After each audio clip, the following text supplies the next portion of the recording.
Vous écoutez L'Ambition au féminin, épisode 108.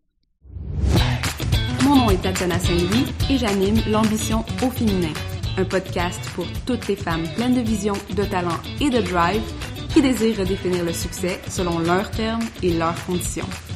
Chaque semaine, j'explore seule ou en présence d'invités les thèmes entourant la réussite professionnelle et personnelle. Mindset, productivité, leadership, branding personnel. C'est le rendez-vous pour réfléchir à la façon dont tu veux vivre ton plein potentiel et laisser ton empreinte dans le monde.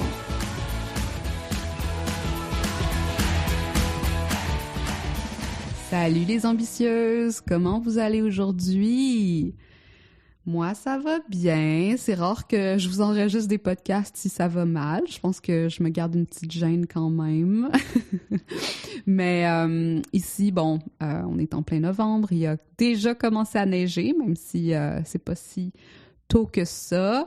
Et aujourd'hui, je vous avoue que je voulais adresser avec vous. J'avais une complètement différente idée de ce que je voulais faire comme épisode pour vous aujourd'hui. Puis là, on dirait, je sais pas, j'ai eu envie de parler de ce fameux concept d'abondance qui, on s'entend, c'est pas non plus... c'est un concept que je continue à réfléchir et qui est pas complètement encore cristallisé pour moi parce que je trouve qu'il y a beaucoup de bruit et de conversation qui est faite autour de ça, qui est un peu wou-wou, un peu pas vraiment... qui résonne pas tant que ça avec moi quand on le voit vraiment de l'extérieur, parce que je trouve que, encore une fois, cette idée de manque et d'abondance, même si ça part de choses qui sont très intéressantes à manipuler comme concept, bien souvent, comme la plupart des choses qui sont faites dans notre âge de la rapidité et de la disponibilité à outrance, c'est que on les adresse de façon très superficielle, on les comprend d'une façon très hégémonique et aussi impérative, autoritaire, dans le sens que là, on a des nouveaux concepts d'Dieu à travers lesquels on prend des décisions et tout ça, puis à la place de se poser puis de vraiment réfléchir à qu'est-ce que ça veut dire, ces concepts-là dans notre vie, dans notre quotidien, dans la façon dont on voit le monde, on essaye d'écouter des gourous qui vont nous dire, pour être en abondance, il faut que tu fasses tant d'affirmations par jour, il faut que tu donnes tant d'argent à X, Y, Z, et c'est comme ça que tu vas combattre ton mindset de manque qui est la source de tous tes problèmes financiers, tes problèmes, etc. Hein? Vous comprenez ce que je veux dire quand, là, j'exagère naturellement, mais on dirait que c'est ça la vibe, bien souvent, qu'il y a autour de cette conversation-là.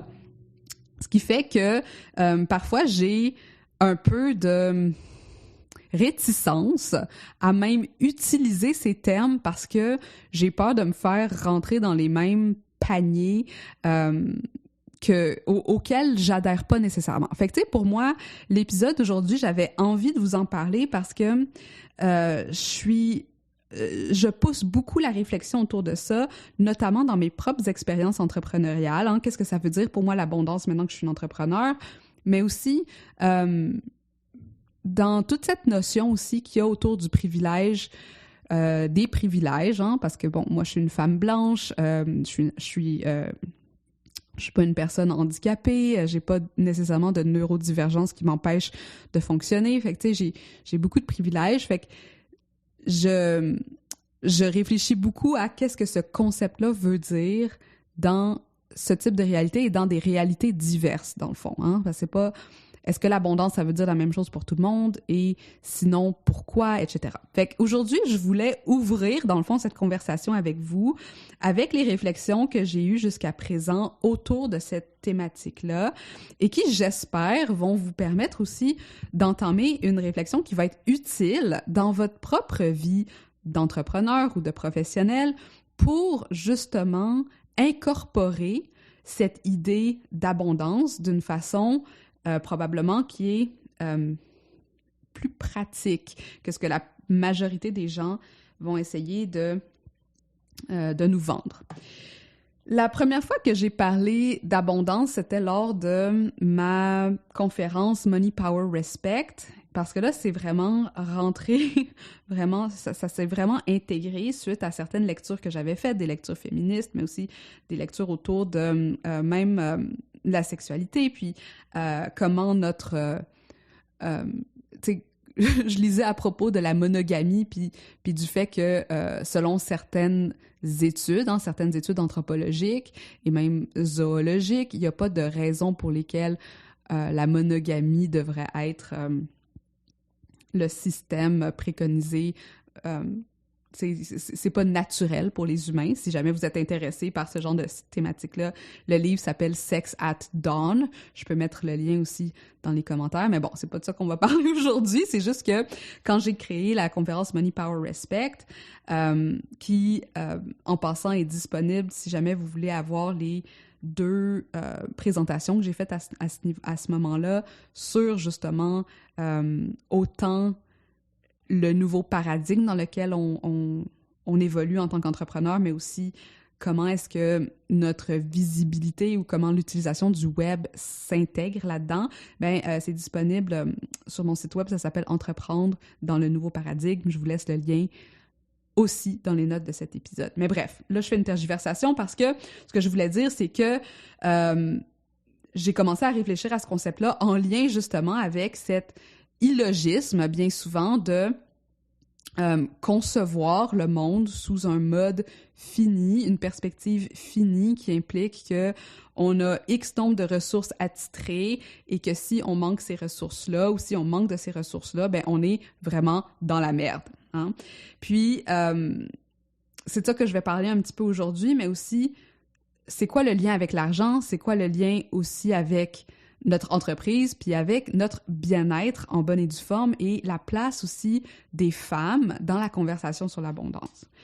Fait que la première chose que je voulais dire, c'est que il y a cette notion un peu prescriptive dans laquelle il faudrait être dans l'abondance tout le temps et que si on l'est pas, on est en train d'attirer sur nous tous les malheurs du monde. Hein? J'ai dit ça un petit peu en introduction. Et ce que je trouve un peu dommage avec cette conversation-là, c'est qu'on a utilisé un concept qui, ultimement, qui est très positif en une nouvelle pression sur soi de se fixer. Et encore une fois, qui sont les personnes les plus susceptibles de recevoir ce genre d'injonction à réparer certaines choses en elles ou à devoir devenir meilleures que ce qu'elles sont déjà, c'est les personnes qui sont bien souvent socialisées comme femmes, les personnes qui sont pas dans le groupe dominant. Fait que la première chose que je veux vous encourager à faire, c'est de faire bien attention quand vous réfléchissez au concept de manque et d'abondance et de le voir comme quelque chose comme il faut absolument que je fixe mon mindset de manque parce que c'est ce qui m'empêche en ce moment de faire de l'argent, parce que je pense que c'est un raccourci dangereux qui ne voit pas justement quel genre de... ou qui intègre pas tout le côté prendre soin de soi que cette idée d'abondance peut amener.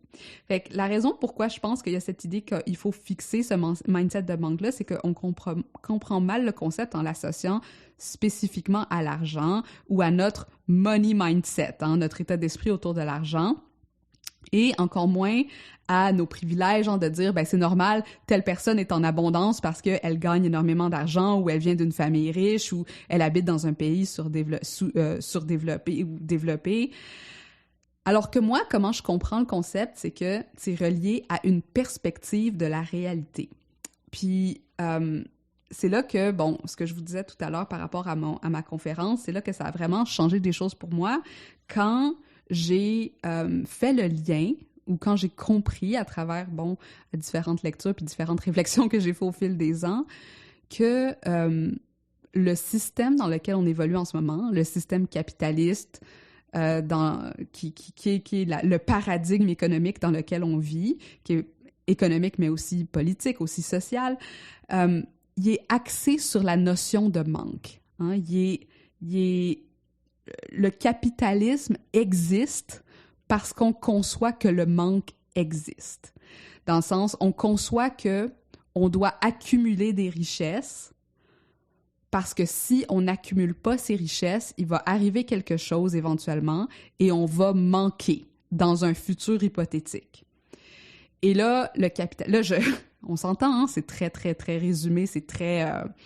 Je suis pas en train de vous donner un cours là, sur l'économie, mais cette notion-là de devoir manquer, c'est ce qui crée le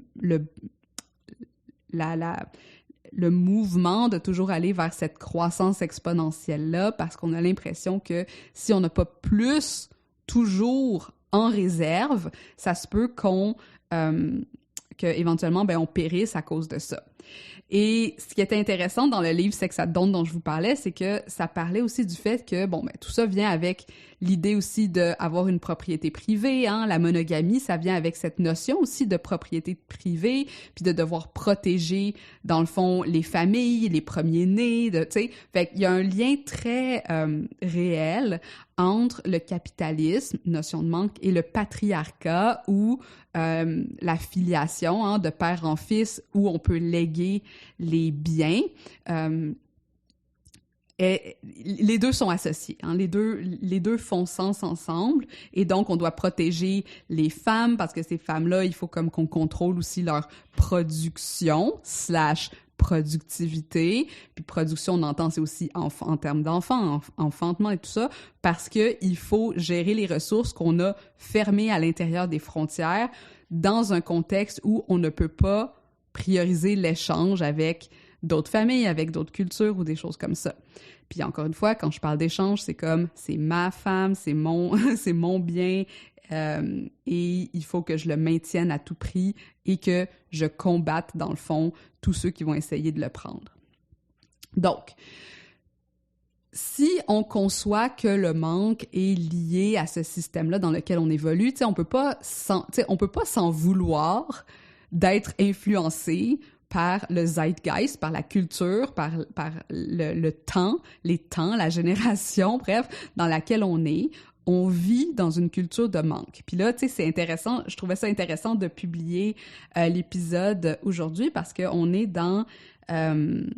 on est en plein dans la semaine qui précède le Black Friday, le vendredi fou, dans laquelle c'est la semaine la plus intense au niveau promotionnel, au niveau des offres qui sont faites, hein, des rabais de fou, tout le monde doit acheter les cadeaux de Noël, il faut pas manquer le meilleur deal du siècle. Tu sais, il y a beaucoup de cette conversation autour du manque et de la consommation qui est perpétuée en ce moment. Fait que je trouvais ça intéressant d'en parler parce que éventuellement, ce qui est drôle aussi, c'est que c'est supposé mener à cette fête de célébration qui est Noël, dans laquelle on devrait célébrer et avoir beaucoup de gratitude pour ce qui est. Bref, en tout cas, là, on s'en va dans d'autres directions, mais tu sais, je trouvais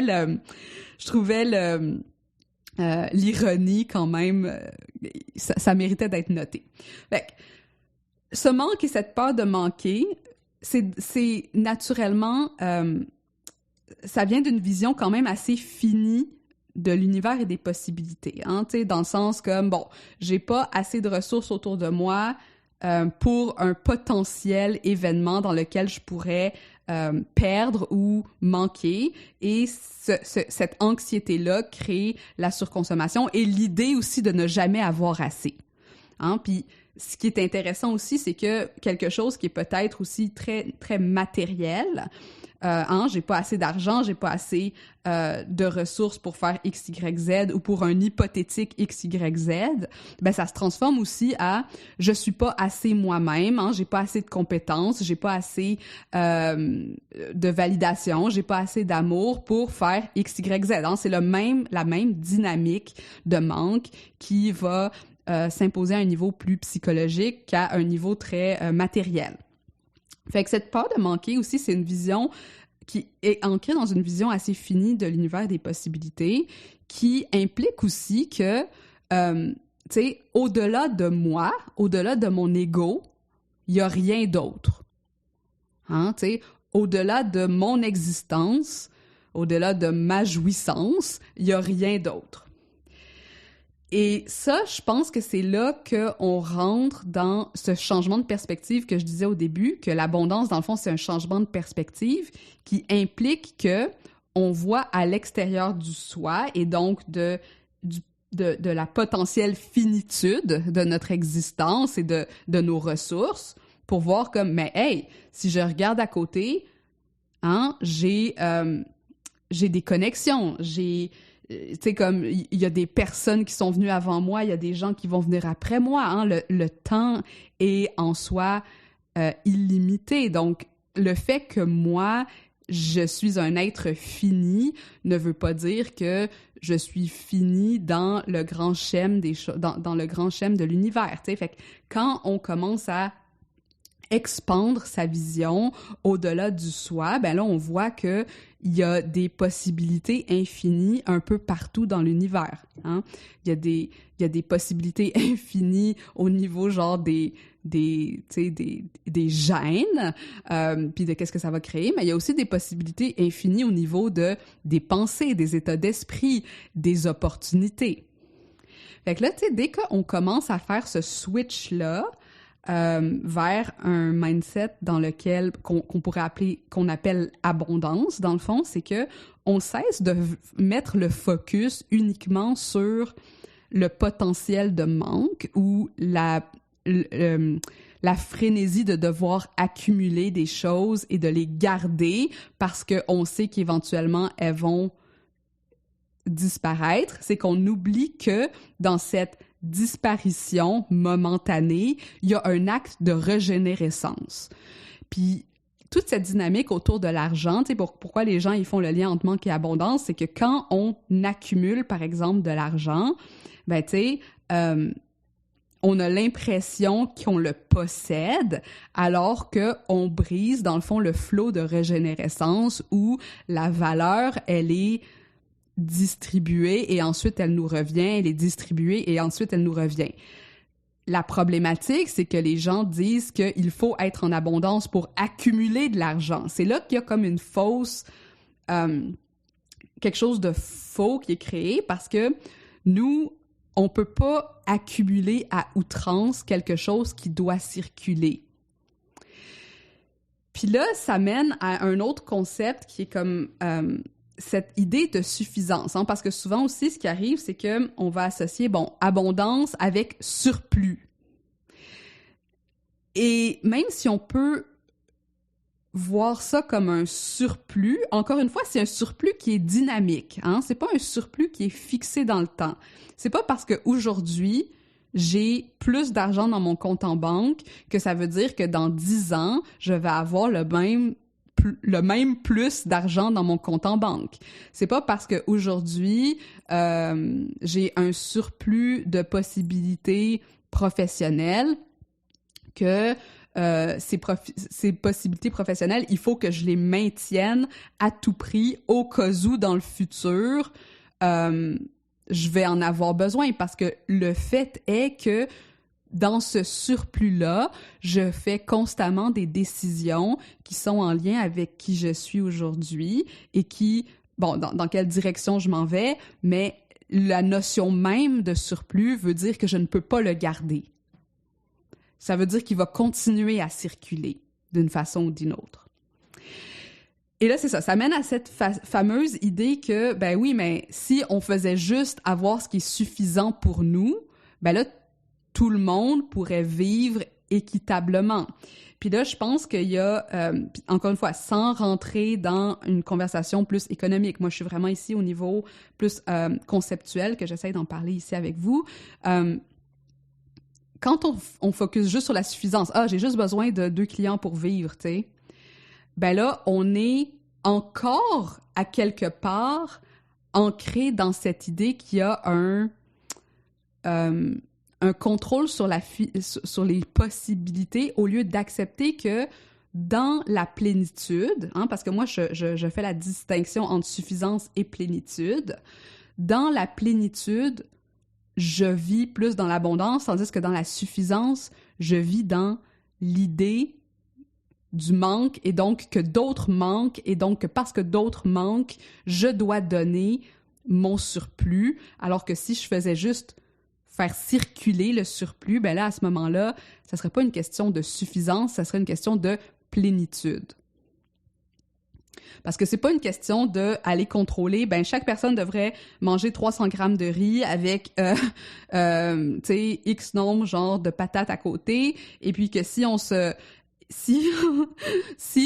suffisait de ce genre de nombre de calories-là, ce genre de choses-là très calculées, ben là, tout le monde sur la Terre pourrait vivre exactement de la même façon, ce qui est, encore une fois, basé sur une notion qu'il n'y a pas de régénérescence. Il faut qu'on calcule constamment chaque action en termes d'un potentiel effet sur les autres qui sont déjà en train de manquer. Bon, puis là, encore une fois, je l'entends déjà parce que c'est pas, encore une fois, dans cette direction-là que je vais amener la conversation, mais je ne suis pas en train de parler ici de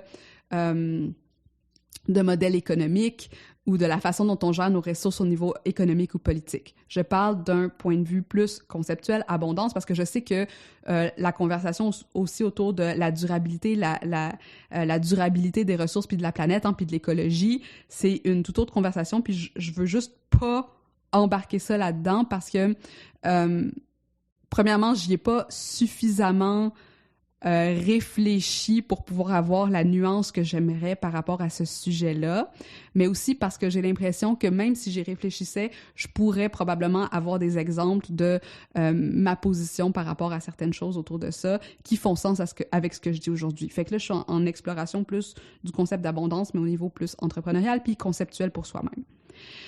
Donc, suffisance versus plénitude. Puis là, un autre exemple, c'est, par exemple, tu sais, je suis suffisante. Hein? Je suis suffisante pour faire beaucoup de choses. Je suis suffisante pour rouler mon entreprise. Je suis suffisante pour faire, pour gérer mes clients ou des choses comme ça. Mais je peux aussi avoir de l'abondance de me faire supporter, que ce soit à travers, tu sais, des groupes d'entrepreneurs, que ce soit à travers des gens que j'engage dans mon entreprise, que ce soit à travers je sais pas moi, des coachs que je vais avoir dans mon entourage, des masterminds ou des choses comme ça. Dans cette plénitude-là, je vis pas toujours dans l'idée qu'il faut absolument que je réponde à mes besoins parce que sinon je suis en mode survie. Je suis dans une plénitude qui me permet de vivre bien selon mon propre désir. Et ça, c'est intéressant parce que le concept d'abondance est intimement lié avec cette notion de désir, hein? Puis cette possibilité de désirer et de recevoir ce qui est bon pour soi. Et dans ce type de possibilité-là, hein, par exemple dans le choix est une abondance. Hein? Quand on a le choix de faire quelque chose ou de faire quelque chose d'autre, il y a beaucoup de gens qui focusent sur c'est quoi la bonne décision, c'est quoi la décision optimale, au lieu de voir qu'est-ce que je vais manquer si je prends cette décision versus l'autre, au lieu de voir, hey, j'ai une abondance, j'ai une plénitude de choix, j'ai plus que ce que j'ai besoin ici. Maintenant, je peux connecter avec mon désir et me faire guider par celui-ci à travers cette plénitude-là, à travers cette abondance. Et ça, cette nouvelle façon de réfléchir commence à mettre le lien beaucoup plus sur qu'est-ce qui est bon pour moi plutôt que sur qu'est-ce que j'ai besoin pour vivre. Puis il y a une nuance ici parce que bien souvent, tu sais, je vais travailler avec des gens qui ont des entreprises alimentaires puis ils disent « Mais non, mon entreprise, ça va bien, j'ai des clients, tu sais, je travaille 35 heures semaine, j'ai pas à me plaindre. » Hein? Ce fameux « j'ai pas à me plaindre ». Puis là, je dis « Ouais, mais est-ce que c'est ce que tu désires pour le reste de ta vie? Est-ce que ces clients que tu as là en ce moment, tu voudrais les répliquer à l'infini? Est-ce que cette vie que tu vis, tu sais, même si t'as pas à te plaindre, est-ce que tu veux plus? Et est-ce qu'on peut s'autoriser à vouloir plus? C'est ça aussi qui est un petit peu triggering, tu sais, qui est activateur pour beaucoup de gens, c'est « Ouais, mais je peux pas m'autoriser à vouloir plus parce que en voulant plus, je vais enlever à d'autres gens. Ou en voulant plus, je vais prendre une plus grosse part du gâteau que j'ai besoin. Je vais avoir plus que ce que j'ai besoin, plus que ma suffisance. » Mais la possibilité de désirer ce qui est bon pour soi, la possibilité de s'autoriser ce désir-là, c'est ce changement de perspective où on accepte qu'il y a une plénitude et qu'il y a une circulation. Hein? Si j'ai un choix, je ne suis pas obligée de prendre les deux.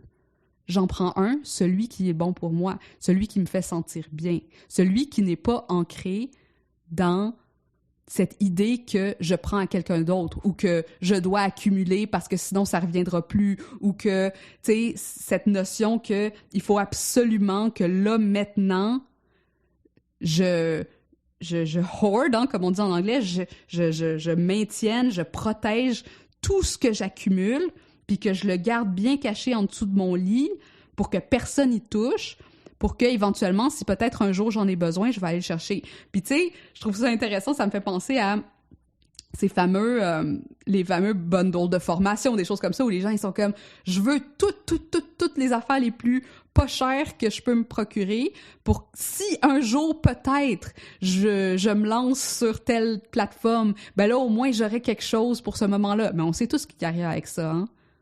C'est comme, il faut que j'achète toutes ces affaires-là parce que là, il y a un rabais maintenant, puis si, genre, éventuellement, je veux avoir ce truc-là dans ma vie, ben là, je peux l'avoir là maintenant pour un rabais, tu sais. On est en train d'accumuler des choses qui, éventuellement, n'ont plus de vie, ne sont plus en circulation, viennent créer du poids, viennent créer du désordre, hein, viennent créer du overwhelm. Mais quand on se donne la possibilité de désirer ce qui est bon pour soi, on est capable aussi de laisser aller les choses qu'on accepte laisser aller parce qu'on sait que de toute façon, les possibilités vont revenir. Et c'est la même chose avec l'argent, hein? On accepte de laisser l'argent aller parce qu'on sait qu'il va revenir. Puis moi, je me dis souvent quand je prends des décisions, tu sais, je me dis, est-ce que là, ma seule raison pour ne pas aller de l'avant avec cette décision, c'est que j'ai peur de manquer d'argent? Si oui, je me rappelle que là, bon, je suis en train de prendre une décision à partir d'une peur de manquer, mais aussi, je suis en train de prendre une décision à partir d'une place qui n'est pas empowering parce que ma job comme entrepreneur, c'est de créer de la valeur puis de créer de l'argent. Si je considère que là, aujourd'hui, mon entreprise a atteint son plateau de tout ce qu'elle allait gagner d'argent dans la vie de cette entreprise-là, ben, je veux dire, ça sert à quoi que je continue? Je suis aussi bien d'aller me trouver une job dès demain, là, tu sais. Mais dans cette fluidité de l'échange, hein, genre, je vais chercher des ressources qui ramènent de la valeur dans mon entreprise, qui ensuite ramènent, tu sais, comme que je peux ensuite redonner à la communauté, qui me redonne tout ça en termes de valeur, en termes d'argent ou peu importe, ben là, puis là, je suis en train de faire un cercle avec ma main, je suis en train, genre, de contribuer au cycle de l'abondance, non seulement pour moi-même, mais pour tout le monde. Fait que se permettre de désirer et se permettre de profiter aussi de cette abondance-là, c'est quand même assez radical dans un monde patriarcal bien souvent, où femme a bien souvent été égale à manque. Puis là, moi, je trouve ça toujours drôle parce que j'ai étudié beaucoup les textes psychanalytiques, hein, tu sais, puis des Freud, c'est, tu sais, la femme, c'est celle qui manque le phallus, celle qui n'a pas le phallus. Fait que même jusqu'à là, c'est codifié comme l'homme possède, la femme manque. Alors que même dans l'inconscient collectif, c'est comme ça qu'on le ressent. Hein? Puis encore une fois, c'est pour ça aussi qu'on perpétue des modèles de pensée qui sont comme j'ai pas assez de compétences, j'ai pas assez de diplômes, j'ai pas assez d'expérience, j'ai pas assez de standing, je suis pas assez belle, je suis pas assez, etc., etc., etc. Je suis pas assez mince, hein? Même quand on en a trop, on est pas assez. Fait que, dans le fond, cette possibilité ou cette acceptation de désirer, mais aussi de profiter de ce qu'on a, de cette abondance-là, c'est radical quand on est une femme qui a toujours été codifiée comme manque. Et peut-être, tu sais, la dernière chose que je voudrais adresser avec vous par rapport à cette réflexion sur l'abondance, tu sais, parce que à quelque part, tu sais, une femme qui est capable de changer sa perspective dans les possibilités qui sont à à sa portée, tu sais, des possibilités qui sont là pour pas seulement, genre, encore une fois, être en suffisance, mais avoir ce qu'elle désire, avoir plus de ce qu'elle a besoin, être dans cette plénitude où elle ressent le plaisir d'être, ben c'est là aussi qu'après ça, genre, le cycle peut continuer. Maintenant, est-ce qu'on peut avoir une notion d'abondance responsable? Ça, je pense que c'est ça qui reste encore une fois à réfléchir. Hein? Est-ce que l'abondance... Parce que pour moi, l'abondance et croissance ne veulent pas dire la même chose. Abondance et richesse ne veulent... Ben, abondance et richesse veulent dire la même chose tant et aussi longtemps qu'on conçoit que richesse, c'est pas simplement de l'argent.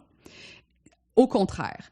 Parce que, tu sais, encore une fois, l'autre fois, je donnais un exercice à une de mes clientes dans Money Brand, puis je disais, au lieu de vouloir changer d'un mindset à l'autre, si à la place, tu te demandais comment est-ce que je suis déjà connectée avec mon abondance.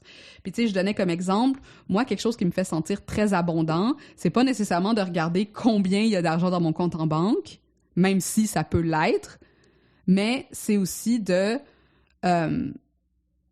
par exemple, prendre un après-midi pendant la semaine à parler avec une amie.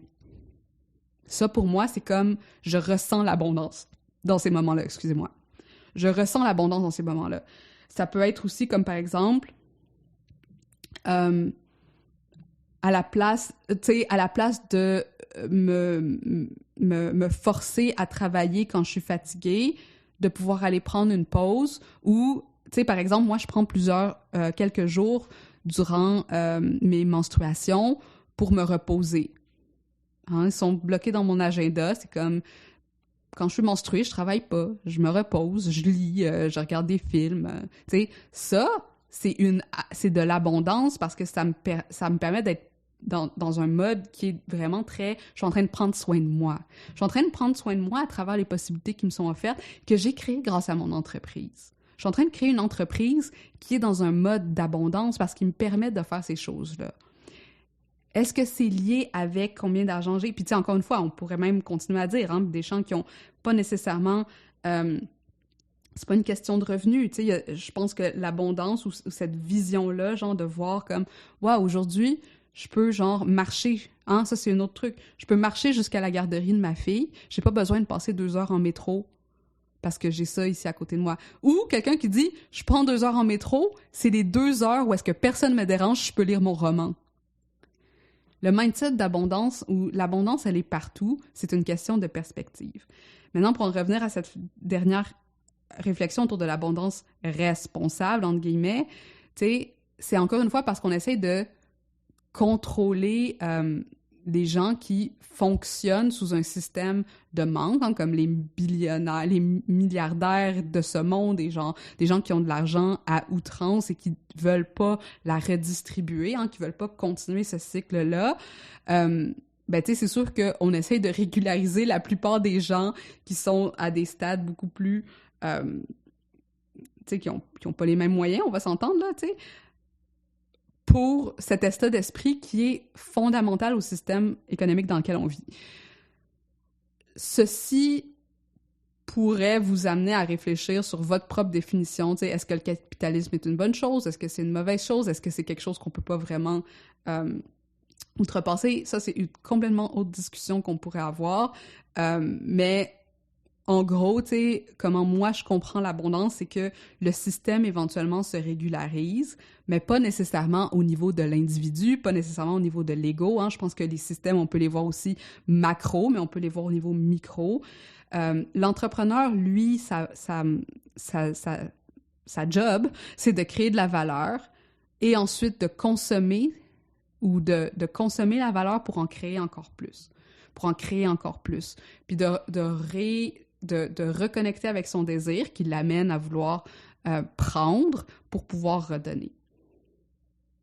Fait que c'est pas une question de croissance exponentielle, c'est vraiment une question de calibration au niveau genre de nos perspectives pour éventuellement voir que tu sais, quand on est capable de voir qu'est-ce qui est abondant, que ce soit en termes de choix, en termes de façon dont on peut vivre, en termes de possibilités, ben là, on va commencer à reconnaître aussi toutes ces autres possibilités où on n'est pas obligé de rentrer dans le schème mental qui nous a été imposé par la société, par l'histoire, par ces structures patriarcales oppressives, capitalistes, qui nous rappellent constamment qu'on devrait, au contraire, avoir peur de manquer.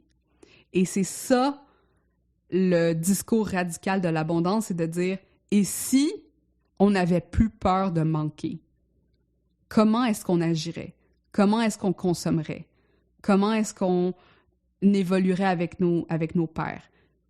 Si on n'avait plus peur de manquer, hein, comment est-ce qu'on serait? Quel entrepreneur on serait? Ce serait quoi le rôle qu'on aurait les uns par rapport aux autres? » Alright, c'est ça que j'avais pour vous aujourd'hui.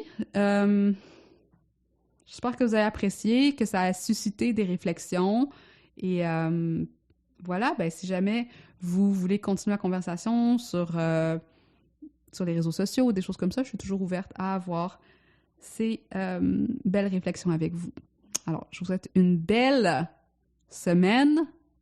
Si vous préparez la Noël avec du magasinage, rappelez-vous de l'abondance et on se parle bientôt. Salut les ambitieuses! Si tu résonnes avec le contenu que je te partage ici dans ce podcast, alors c'est que tu es prête à entrer dans l'univers de Money Brand.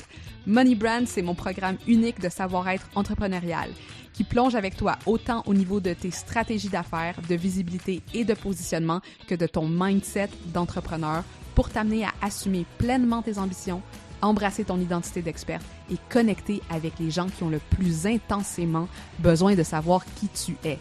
Money Brand, c'est pas juste un programme de coaching et des stratégies marketing, c'est aussi une communauté tissée serrée, des réflexions en profondeur, du support hebdomadaire, des rires, parfois des pleurs et des grands chamboulements qui vont te faire sentir pleinement en vie et pleinement épanoui dans ta business.